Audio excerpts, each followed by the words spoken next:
દુનિયામાં ઘણી બધી લોકવાર્તાઓ છે, જેમાંની ઘણી બધી તમે સાંભળી હશે. અમુક લોકવાર્તાઓ એવી છે કે જે વિસરાઈ ગયેલી હોય, પણ અમુક લેખકો એને શબ્દરૂપ આપી અને એને સંગ્રહી હોય. આવી જ એક વાત છે રાજકુમારી અને ભૂતની, જેને ખોડીદાસ પરમારે મુખ પાટીની લોકવાર્તાઓમાં સ્થાન આપેલું છે. ચંપાનગરી અને એનો રાજા ચંપકસેન. આ રાજાને એક ચંપાવતી નામની કુંવરીના રૂપ તો અશોકના છે. હાલે ચાલે તો જાણે કંકુ કેસરના પગલા પડે, બોલે તો ફૂલ ઝરે, અને રાતને સમય જ્યારે ઘરની બહાર નીકળે ત્યારે ચંદ્રમા અને કુંવરીનું રૂપ એક થઈ જાય, એનું તેજ એકમેકમાં ભળી જાય. આ ચંપાવતી એકવાર ને સમયે મેળી મોલાતને ગોખે બેઠી બેઠી માથું ઓળી રહી છે. રત્ન જડેલી કાંક્ષીથી સોનેરી વાળ સમારી રહી છે. ચંદન સુવાના તેલ કચોળા મઘમઘી રહ્યા છે. મોગરાની વેણી મહેક મહેક થઈ રહી છે, અને કુંવરીએ તો સરળ દઈને કાંક્ષી માથામાં ફેરવીને કાંક્ષીમાં ભરાઈ રહેલ મોવાળાના ગુચ્છાને કાઢીને ફેંકવા ગઈ. તે ગુચ્છામાં ટબ્બા જેવા ટોલાને જોયો. રૂપાળા શેલારા જેવો લાંબો સોનેરી મખમલિયો રંગ અને પેટે કાંગરી કરકરિયા વાળો, જાણે નાનકડું ગાલ મશૂર્યું. કુંવરીને તો ટોલો ભાઈને અચરજ થયું. હળવેક લઈ પોતાના નખ માથે ચડાવીને જોયો, પછી ચંદન જુવાના તેલના કંજોળામાં બુડાડી દીધો. તેલક ચોળે ડૂબેલો ટોલો તો તેલ પી પીને ઢમઢોલ છો. વળી કુંવરીએ તો એને કચોળેથી કાઢી તેલની કોઠીમાં બુડાડ્યો. એથી ટોલો તો તેલ પી પીને મસ મોટો ઢમઢોલ થઈને ફૂલી ગયો. પછી તો કુંવરીએ ચમારવાડેથી ચમારને તેડાવ્યો. ટોલાની તો હળવે ખાલ ઉતરાવી અને એનું રૂપાળું ઓશીકું બનાવ્યું. સોનવાળા મખમલિયા રંગનું ઓશીકું તો બહુ રૂપાળું લાગે. આ ઓશીકું શેમાંથી બનાવ્યું એની કોઈ કરતા કોઈને ખબર પડતી નથી. નો કોઈ વર્તી શકે કે નો કોઈ કરી શકે. એને જોઈને તો સૌ અચંબામાં પડી જાય. ચંપાવતીના તો માગા ઉપર માગા આવે, પણ કુંવરી તો સૌને પરણવાની ના જ પાડે. રાજા ચંપકસેને તો બહુ સમજાવી ત્યારે કીધું, મારો સ્વયંવર રચો, હું શરત મૂકું, જે શરત વર્તી કાઢે એને હું પરણું. રાજા કે ભલે, ગમે એ રીતે તું પરણે તો છે ને અમને આનંદ થશે. પછી તો ચંપાવતીના સ્વયંવરની તડામાર તૈયારીઓ મંડાણી છે.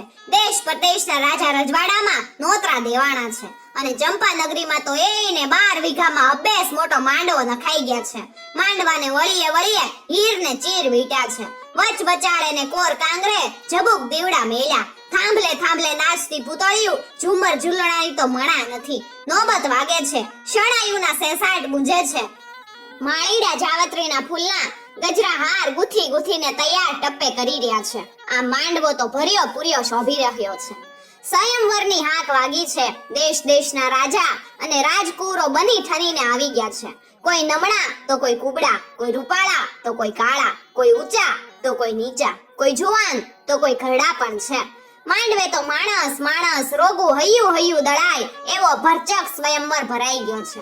શુભ મુહૂર્તના ચોઘડિયા વાગ્યા. રાજ રજવાડામાં સૌની બેઠકે બેસી ગયા, અને રાજકુંવરી ચંપાવતી 16 શણગાર સજીને સાત સૈયરું વચ્ચે ઘેરાઈને માંડવે પધારી. તે વેળે ઢોલ ધડુક્યા, શણાયું ગુંજી ઉઠી, પડો પાંદડી મહેકી ઉઠી. સૌ રાજવી તો તપ થઈ ગયા. કન્યાના તો કાઈ રૂપ નવરો દીનો ના થશે તેદી આને ઘડી હશે. સૌ ડોકા ઊંચા નીચા કરીને વળાંભા લાગ્યા કે કન્યા અમને જોશે, કન્યા અમને વરશે, અમને જ ફૂલની માળા આરોપશે. પણ ત્યાં તો કાહાની થાળી માથે ઘાવ પડ્યો. ચોકદારે સાદ પાડ્યો, સાંભળજો, અમારા કુંવરીબાની એક શરત છે. આ માંડવા વચ્ચે એક બાજટ મૂક્યો છે, એની માથે એક ઓશીકું મૂક્યું છે. આ ઓશીકું શેમાંથી બનાવ્યું હશે એ વર્તી કાઢનારે કુંવરીબા પરણશે, ફૂલમાળા આરોપશે. રાજા અને રાજકુંવરો સૌ વાજોવાજ ઊંચા તુસી કરવા માંડ્યા. વચાળે દોડ્યા. કોઈના મુગટ તો કોઈની પાઘડી પડી ગઈ, કોઈની મોજડી નીકળી ગઈ તો કોઈનો મોતી સેરો હાર તૂટી પડ્યો. ધક્કા મુક્કી કરતા સૌ ઓશિકા પાસે જઈને ઊભા રહ્યા. કોઈ કે આ ગજીનું છે તો કોઈ કે અટલસનું છે, કોઈ કે મશરૂનું તો કોઈ કે મખમલનું. ખીન ખાપ હીરા ચીર ભીંડી હિમરું એમ જાતનું સૌ કહેવા માંડ્યા. પણ કુંવરી તો સૌને નનૈયો જ ભણે. કોઈને વરમાળા આરોપતી નથી. એમ કરતા બપોરના ચોઘડિયા વાગ્યા, પણ ઓશિકું શેનું એ કોઈ પારખી શક્યું નહીં. રાજાએ સ્વયંવર બરખાસ્ત કર્યો અને હોશે હોશે ચંપાવતીને પરણવા આવેલા સૌ વિલે મોઢે પાછા ફર્યા. આવી શરત માટે કુંવરીને ગાળો ભાંડતા અને વિલે મોઢે પાછા ફરતા આ સૌ રાજવીઓ એક જણ સંતાઈને બેઠો બેઠો આ સાંભળતો હતો. જે મંડપમાં ચોઘડિયા વાગતા હતા, આનંદ કિલ્લોલ થતો હતો, એ માંડવે સાંજને સમય તો સુનકાર થઈ ગયો. સૌ વેલા કે મોડા વાતો વગતોળતા ઘર તરફ પાછા ફરી ગયા છે. ત્યારે ચંપા નગરીની ઉગમણી દિશાને માથે એક અઘોર વડલો ટહમહી રહ્યો છે. ડાળે પાંખડે ફાલ્યો ફૂલ્યો વડલો દિવસે ભેંકાર ભાસે. એને માથે એક અણગત્ય ભૂત રહે. આ ભૂતે વડમાં સંતાઈને પાછા ફરતા રાજવીઓની વાતો સાંભળી આવી તે કઈ શરતું હોતે છે, ઓશિકું ઓળખી બતાવો, એ તો શેનું હશે કે શેનું નહીં. આમ વાતો કરતા કરતા સૌ વિલે મોઢે પાછા ફરી રહ્યા છે. ભૂતે તો વિચાર કર્યો, લાવ હું જ કુંવરીને વરું, મને ગંધ પારખતા આવડે છે, ગંધ ઉપરથી પારખી જઈશ કે શેનું ઓશિકું છે. આમ વિચારીને ભૂત કુંવરીને વરવા જવા તૈયાર થઈ ગયો. ભેરવ જોડી લીધી છે, પગમાં ખડાવ પહેરી છે, કાને કુંડળ, હાથે રુદ્રાક્ષના બાજુબંધ બેરખા બાંધ્યા છે, ભગવો ઝંડો, ભગવો વેશ, જટાજૂટ બાંધી એ તો સાંજના સમયે ચંપાનગરીના સ્વયંવર મંડપમાં આવ્યો છે. આવીને એને તો ખબર દેવરાવ્યા, હું કુંવરીને વરવા આવ્યો છું, જે શરત હશે એ પૂરી કરીશ, જે કઈ પારખવા ઓળખવાનું હશે એ ઓળખીને પારખી બતાવીશ. રાજકુંવરીની દાસીઓએ તો ઓશિકું મંડપમાં વચાળે મૂક્યું. ભૂત સાધુ તો ઓશિકા પાસે આવ્યો, સારી પટ ઓશિકાને સૂંઘી જોયું, આમ તેમ ફેરવીને જોઈ લીધું અને વર્તી કાઢ્યું કે રાજકુમારીને કે તમારું ઓશિકું ટોલાની ખાલમાંથી બનાવ્યું છે ને. કુંવરી તો શરત પાળી છે. સાધુ તો સાધુ, તેણે સાધુને વરમાળા આરોપી દીધી, પણ મનમાં મૂંઝવણ થાય છે. રાજકુમાર નહીં ને સાધુપતિ, જીવન કેમ જશે? રાજાએ તે જ દિવસે ચડ્યા તોરણે દીકરીને સાધુ સાથે પરણાવી. મનમાં દુઃખ છે, પણ સૌનું નસીબ કહીને મન વાળ્યું છે. રાજાએ સાધુને અલગ મેળી મોલમાં ઉતારો આપ્યો. 2-4 દિવસ પરાણે આગ્રહ કરીને રોક્યો છે, પણ 5મે દિવસે સાધુએ ઘેર જવાની ઉતાવળ આદરી. એથી રાજાએ તો પિત્તળિયા જળતરની પૈડે ફૂદડિયું મારેલી એક વેલડી તૈયાર કરાવી. એને ચાપડે ચાંદી સોનાના કંડાર કંડાયરા. અગર ચંદનના લાકડામાંથી ઘડેલી આ વેલડીને હરણ હિહોરા 2 બળદ જોઈતરા છે, એક માખડો ને બીજો ગોરિયો. સવારના ટાઢા પોર સૌએ દીકરી જમાઈને વિદાય આપી. દીકરી જતા સૌ બહુ રોયા. દીકરીએ પણ આંખે ધાર પાનીડાના તોરણ બાંધીને બાપુની વિદાય લીધી અને સાધુ સાથે હાલી નીકળી. સવારે વિદાય થયેલી વેલડી આખો વંદડો ગજાવતી અને રમઝમ કરતી વહી જાય છે. સૂરજ નારાયણ મેર બેઠા, સાંજકનો શિયો ઢળી ગયેલો. ત્યારે વેલડી એક જંગલને કાંઠે આવી પહોંચી. સાધુ તો અવગત્યો ભૂત, એને અન્ન ભોજન તો કાચી પરમાટી, રાંજા ધાન તો એને ભાવે નહીં. 4-5 દીથી એને પરમાટી પેખી નથી, એટલે આજ અતારે પરમાટી ખાવા એનું મન તલપાપડ થઈ ગયું. કુંવરી સામે હોય ત્યારે પરમાટી કેમ ખવાય? પેલા થયું કુંવરીને જ મમડાવી જાવ, પણ વિચાર કર્યો, ના, કુંવરીને એને બાફી મરી મસાલા ભભરાવીને પછી ખાઈશ. આજે અતારે તો નહીં, કોઈ સપ્પર મોદી ઉગે ત્યારે એની વાત છે. આમ મનોમન વિચારી એણે કુંવરીને બહુ જ વિવેકથી કહ્યું, આપણે સવારથી નીકળ્યા છીએ તે સાંજ પડવા આવી ગઈ. આપની કાયા તો જુઈના ફૂલ જેવી છે, થાક્યા હશો, ભૂખ્યાય થયા હશો, માટે આપણે અહીં જ વેલ છોડીએ અને તમે જુઓ સામે એક સુંદર તળાવ છે, ત્યાં જઈને સ્નાન કરી આવો. હું અહીં વેલડી પાસે જ છું, અહીં કોઈની બીક કે બકોર કાંઈ નથી હો. ચંપાવતી તો થોડાક છેટે આવેલા તળાવે સ્નાન કરવા ગઈ. દી આખાની થાકી પાકી એ તો પાણી ભાળીને રાજી થઈ ગઈ. એણે તો શરીર ઘસી ચોળીને સ્નાન કર્યું.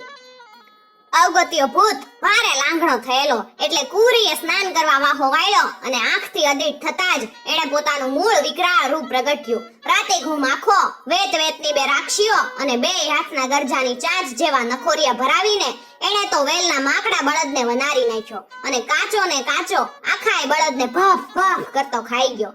માકડાને પૂરો કર્યો તોય પેટમાં ભૂખની લાઈ લાગી હતી. પૂરો ધરાણો નહોતો, એથી ગોરિયાને વનારી જ્યાં ખાવા જતો હતો એ જ વખતે તળાવે સ્નાન કરી કુંવરી તો વેલડા બાજુ આવતી હતી. એણે પોતાના પતિને બળદને ખાતો જોયો તે ધ્રુજી ઉઠી. તે એક ઝાડની પાછળ સંતાઈને જોઈ રહી. સાધુ તો લેરથી બળદની જાફત ઉડાવી રહ્યો છે. પ્રથમ તો કુંવરી હેબતાઈ ગઈ, આખા શરીરના રૂવાડા ઊભા થઈ ગયા અને પછી તો દિન દિશા જોયા વગર માંડી મુઠ્ઠીઓ વાળીને ભાગવા. અંધારું થતામાં તો કુંવરી કુંવરી એક ગામડાના પાદરમાં આવી પૂગી. મુહૂર્તમાં જ કુંભારનો નિંભાળો ખડકેલો જોયો અને એની પડખે ઘર જોઈ એ તો દોઢ મુક્તિકને આ ઘરમાં આવી પૂગી. ઘરમાં તો કુંભાર ને કુંભારણ બે જ જણા. તેમણે આવેલી બાઈને બેસાડી અને જરાક શાંતિ પાડી કે કુંવરીએ પોતાની ઉપર થયેલી બધી બીના એમને જણાવી. આ સાંભળી કુંભાર કે, બા તું મારી દીકરી, તું કોઈ વાતે મૂંઝાઈશ નહીં. ઈ ભૂતને ભગાડવાનો મંત્ર હું જાણું છું. મારે ઘેર કુંભી માતાનું થાનક છે. હું માડીનો પોઠિયો છું. એ ભૂતના ફાસલામાંથી હું તને જરૂર છોડાવીશ. કુંભારે તો એક પછી એક 8 કોડિયા લીધા. કુંભી માતાના નામનો મંત્ર સાધી એને 4 સંપુટ બનાવ્યા. પછી એની માથે મંત્રેલ કાચા સૂતરના 7 તાતણા બાંધી એ 4 સંપુટો કુંવરીને આપ્યા અને કીધું, ભૂત તારી પાછળ પડે અને લગો લગ આંબી જાય ત્યારે એના તરફ આ કોડિયાનો એક સંપુટ ફેંકતી જજે અને આગળ ને આગળ ભાગતી જાજે. કુંવરી કે, આપે બહુ મોટો ઉપકાર કર્યો છે.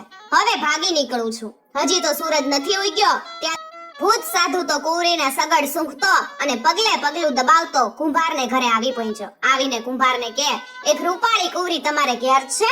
કુંભાર તો કે, આઈ કેવી કુંવરી ને કેવી વાત. હું તો કુંભાર માટલા કોડિયા ઘડું, એમાં કુંવરીની ક્યાં પળોજણ જાણું. તમને વસવાસ નો આવતો હોય તો જોઈ લ્યો મારું ઘર બાપુ. ભૂત સાધુએ તો ઘર આખું જોઈ લીધું. ઘરમાં એને કુંવરીના પગલાના હગડ અને શરીરની ગંધ આવી, પણ ઘરમાં કુંવરીને ક્યાંય ન જોઈ. પાછલા બાણા પાસે એને હગડ જોયા એટલે પાછલા બાણેથી એ નીકળ્યો અને કુંવરીના હગડે એની પાછળ ગડગડતી દોટ કાઢીને દોડ્યો. રાતો રાત ભાગી નીકળેલી કુંવરી બપોર થતામાં તો થાકી ગઈ હતી. ભૂખ અને થાકથી તે લોથપોથ થઈ ગઈ હતી. એક ઘેઘૂર વડલાનું ઝાડ જોઈ એને થોડોક શ્વાસ ખાવા તે ઊભી રહી. ત્યાં તો આઘે ધૂળનો વંટોળ ઉડાડતો ભૂત સાધુ વયો આવે. માર કરતો એ કુંવરી તરફ જ ધસ્યો આવે છે.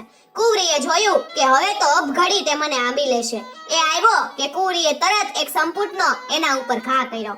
સંપુટ ફૂટી ગયો. એમાંથી એક વિશાળ ઘૂઘવતો મેરામણ રેડાઈ રહ્યો. ભૂત સાધુ અને કુંવરી વચ્ચે દરિયો ઘૂંઘવાટા દેવા માંડ્યો કે તરત જ કુંવરી વળી પાછી મુઠ્ઠી વાળીને ભાગી નીકળી. કુંવરી તો આડે ધડ ભાગતી જ જાય છે. એને દિન દિશાનું ભાન નથી રહ્યું. ક્યાંક ફળ ફૂલ મળે તો ખાઈ લે અને દોડતી આગળ ને આગળ વહી જાય છે. 5 દિવસ ગયા ત્યાં ફરી પાછા ભૂત સાધુના પડકારા કુંવરીએ સાંભળ્યા. એને પાછું વળીને ફરી પાછો બીજો સંપુટ ભૂત સાધુ તરફ ફેંક્યો અને ફૂટીને એમાંથી કોઈ રોગી લોહી પરુ અને પાંસની નદી વહેવા લાગી. કાઈ ગંધાય ઉમજ આવે એવી બદબુ મારે. આવી નદી જોતા તો ભૂત ખુશખુશાલ થઈ ગયો ને 2 હાથે માંડ્યું લોહી પરુને પીવા. 2-5 દિવસ લેરથી પરુ પાસ પીને નદીને સૂકવી દીધી. ફરી પાછો એ કુંવરીની વાહે ગંધે ઉપડ્યો. વળી ભાગતી કુંવરીએ તો ભૂતને પાછળ આવતો જોઈ ત્રીજું સંપુટનું ઘા કરીને ફોડ્યું કે બંનેની વચ્ચે ઘેઘૂર એવી વંદરા ઉગી નીકળી. દિવસે પણ સૂરજનો તડકો ન દેખાય એવી ઘેરી વંદરાને તો ભૂત મંડી કુવાડે કાપવા. થોડાક દિવસમાં વંદરામાં રસ્તો પાડતો ને કુંવરીની ગંધે પાછળ પડી ગયો. દોડીને કુંવરી થાકી ગઈ. આજ 15 દિવસથી એને ધરાઈને ધાન નથી ખાધું. નિરાતે ઊંઘ નથી લીધી. બીકની મારી બસ ભાગ જ કરે છે. શરીર કાંટા કાકરાથી ઉજળાઈને વરવું બની ગયું છે. તેને ક્યાંય ઊભવા બેસવાનું ઠેકાણું નથી. દીરાત હૈયું ભૂતની બીકથી ફફડી રહ્યું છે. થાકી હારી એક ખંડેર પાસે બેઠી હતી ત્યાં વાહોવાહ ભૂત આવી પહોંચ્યું. તેને જોતા જ તે દુખી થઈ ગઈ અને પોતાની પાસેનું ચોથું અને છેલ્લું સંપુટ એને ભૂત તરફ ફેંકીને ફોડી નાખ્યું. સંપુટ ફૂટતા તો ભૂતની આસપાસ રાતી હિંગળો જેવી ચણોઠીનો ગઢ થઈ ગયો. ભૂત ગઢમાં ઘેરાઈ ગયો. એ ઉપર ચડવા જાય પણ લપસીને ભફ કરતો પડે. આમ ચડે ને ઉતરે પણ ગઢની બહાર નીકળી શકતો નથી.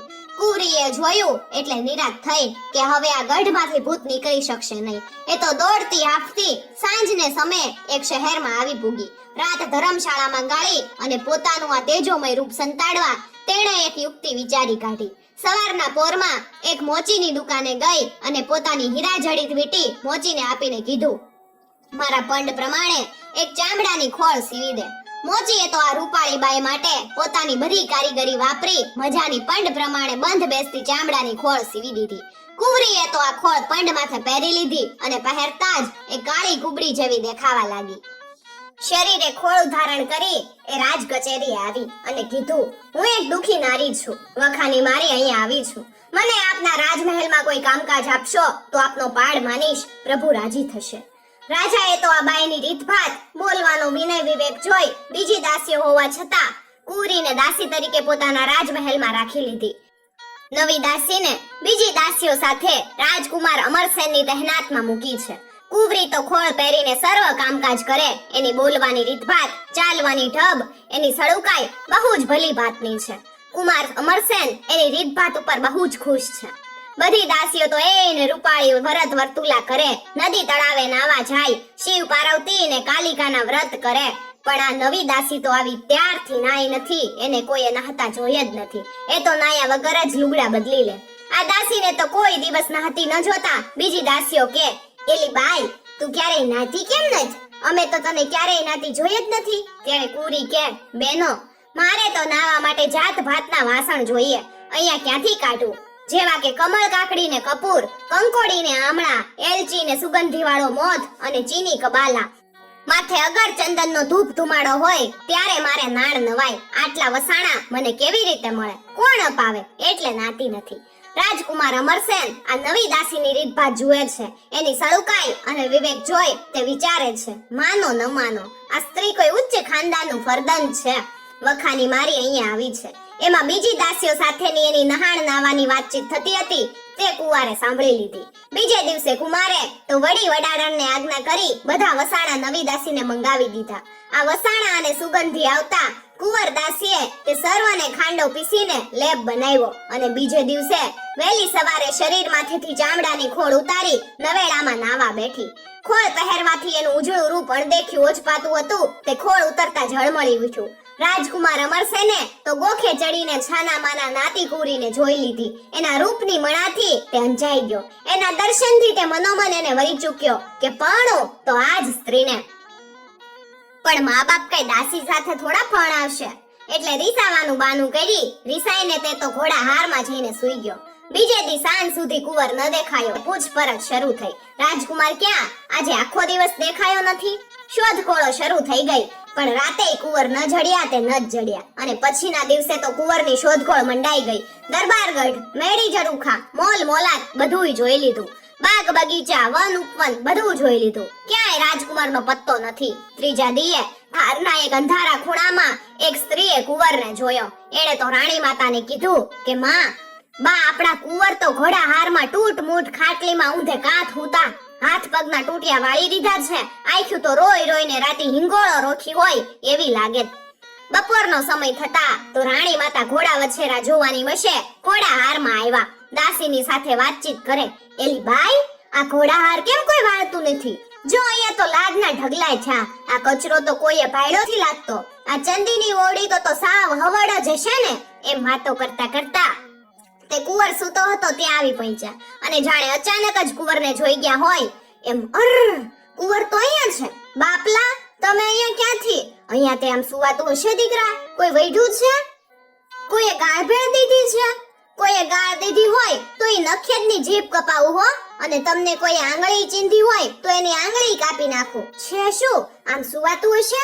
કઈ કયો તો ખબર પડે ને. ત્યારે કુંવર કે, હમણાં નવી દાસી આવી છે ને એની સાથે મારે લગ્ન કરવા છે. રાણી માતા કે, ઓય માડી એમ આવીશું? એ તો હલ ઘડીએ કરાવી દઉં. બોલતા શું નથી? એમાં તે આવડું બધું રીસાવાતું હશે. ઉઠો હાલો, એ દાસી હવે તમારી વહુ હવે છે કાઈ? પછી તો ચંપાવતીનો અમરસેન સાથે હસ્તમેળાપ રાણીએ કરાવી દીધો. કુંવરીએ શરીરમાંથી ખોળ કાઢી નાખી અને રૂપ રૂપના અજવાળા મેડી મોલાતમાં પથરાઈ ગયા. કુંવર અમરસેન અને ચંપાવતી તો એકમેકમાં હળી ભળીને આનંદના દિવસો વિતાવે છે. પણ કુંવરી તો કોઈ વાર ભર ઊંઘમાં સૂતી હોય એમાંથી ઝબકીને જાગી જાય. કોઈ વાર અચાનક ભયની ચીસ પાડીને થરથર ધ્રુજવા માંડે. શરીર આખું પરસેવે રેબ ઝેબ થઈ જાય. કુંવર પૂછે, રાણી ઓ રાણી તમને શું થાય છે? ત્યારે ચંપાવતી કહેતી, એ તો અમસ્તું જરાક બીક લાગી. ત્યારે કુંવર કે, બીક છે નહીં, તમને જે કાઈ થતું હોય તે કયો, અમારાથી થશે એ બધુંય કરી નાખશું. કુંવરે બહુ કહ્યું ત્યારે ચંપાવતીએ ભય વિહ્વળ ચહેરે પોતાની વિતક કથા કહેવાની શરૂ કરી. પોતે અમુક રાજાની કુંવરી છે. સ્વયંવરમાં પોતાની શરત વર્તીને એક અવગત્યો ભૂત એને પૈણ્યો છે ને એની પાછળ હજી ભમે છે. હવે તે ક્યારે અહીંયા આવી પહોંચશે એ નક્કી નથી. મને એથી બહુ બીક લાગે છે.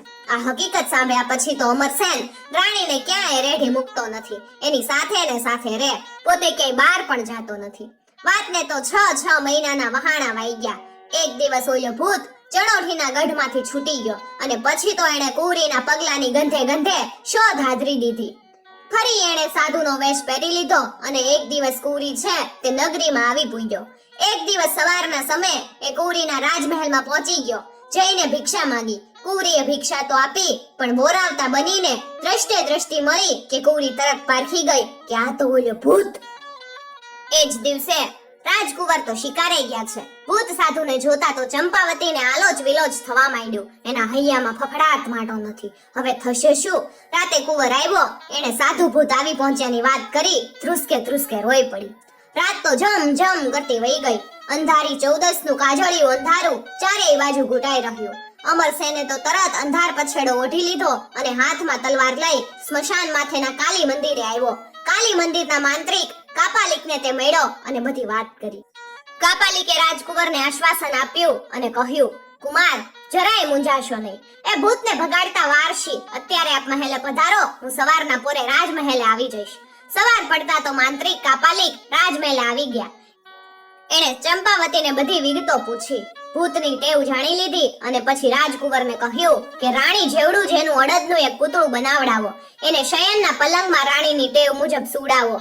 રાણીના પરસેવાવાળા કપડામાં ઢબુરીને સુડાવી દેજો. વળી ભૂત જે દાદરેથી ચડશે એ દાદરે પાછો ઉતરશે નહીં. એટલે મુખ્ય દાદરો એમને એમ જ રાખજો અને પાછળનો કાઢી નાખી એની જગ્યાએ બીજો પૂઠાનો બનાવટી દાદરો મુકાવી દેજો. એ દાદરાને પગથિયે આ મંત્રેલા ઝારના દાણા મૂકી રાખજો. બનાવટી દાદર નીચે ઊભા ભાલા ને અણિયાલા હથિયાર પડિયાર મૂકી રાખજો. એટલે ભૂત એના ઉપર પડીને વિંધાવા લાગે કે તરત આ મંત્રેલ જળ એના ઉપર છાંટી દેજો, જેથી તે હાલી ચાલી શકશે નહીં. અને પછી તલવારે એને કાપીને પૂરો કરી દેજો. એટલે એ જીવ મુક્ત થઈ જશે અને રાણીની બીક કાયમને માટે ટળી જશે. વાત સાંભળીને હલઘડીએ કુંવરે તો શહેરમાંથી કસબીને બોલાવ્યા. દાસીઓએ તો આંખના આંજીએ તોય ખબર પડે નહીં એવો ઝીણો 2 મણનો અડદનો લોટ દળી આપ્યો.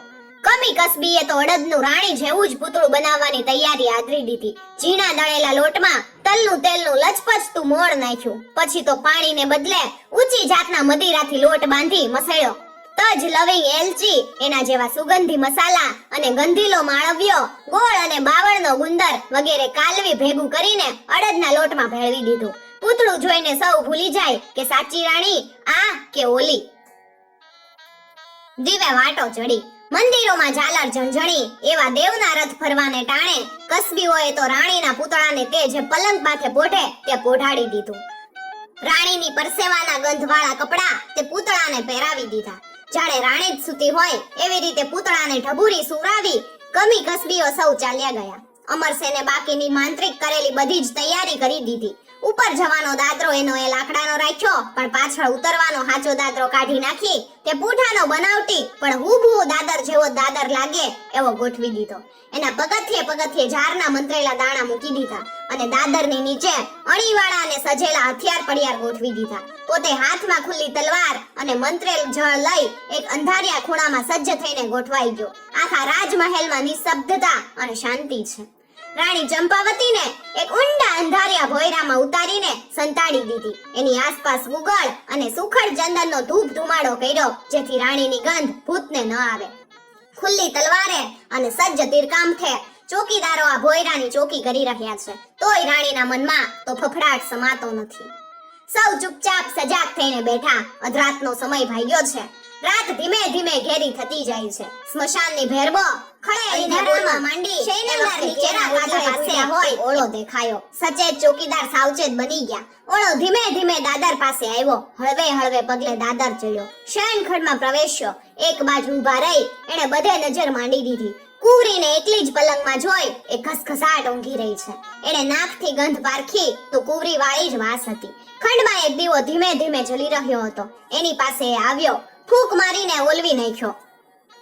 શયનખંડમાં અંધારું ઘોર થતા જ ભૂતનું વિકરાળ રૂપ ઉપસી આવ્યું. રાતી ચોળ આંખો, કરવતિયા કરકરા દાંત અને નખોરિયાવાળા હાથની મુઠ્ઠી ભીડતોકને એક કૂદકે તે સૂતેલી રાણીના પલંગ માથે કૂદી પડ્યો. અને લાગલા જ બે હાથ રાણીના ગળા ફરતા વીંટીને જે ભીસ દીધી કે પૂતળા રાણીનું ધડથી માથું જુદું થઈ ગયું. માથું બે હાથે પકડી એક મોટું બટકું માથામાં ભર્યું ત્યાં તો મીઠા મધુરા સ્વાદથી એની જીભ લસપસી થઈ ગઈ. અને પછી તો ક્રાંતિયાની જેમ અધ ઘડીમાં તે રાણીના આખાય પૂતળાને મડબડાવી ગયો. શો સ્વાદ! કેટલા બધાને પોતે ખાધા, પણ આ કુંવરી જેવો સ્વાદ તો કોઈનો નહોતો. એની ભૂખ સંતોષાણી એક ઓડકાર ખાધો અને પછી પાછલે દાદરેથી ભાગવા તૈયાર થઈ ગયો. કુંવરીને આખી ખાઈ ગયાનો આનંદ અને મધ્ય વસાણાની મીઠાશથી તેણે મીણો ચડી ગયો. એણે પાછલે દાદરે ઉતરવા તે ઠેક્યો, પણ પૂતળું ખાધું તેના ઘેનમાં ને ઘેનમાં દાદરો તપાસ્યા વગર જ જેવો તે પહેલા પગથિયાના રમણામાંથી આવ્યો કે મંત્રેલ દાણાને બળે એના બે પગ ચોટી ગયા. એના ભારથી બનાવટી દાદરો કડક ભૂસ કરતો હેઠો પડ્યો. દાદરાની સાથોસાથ ભૂત પણ હેઠે ખબકાણો.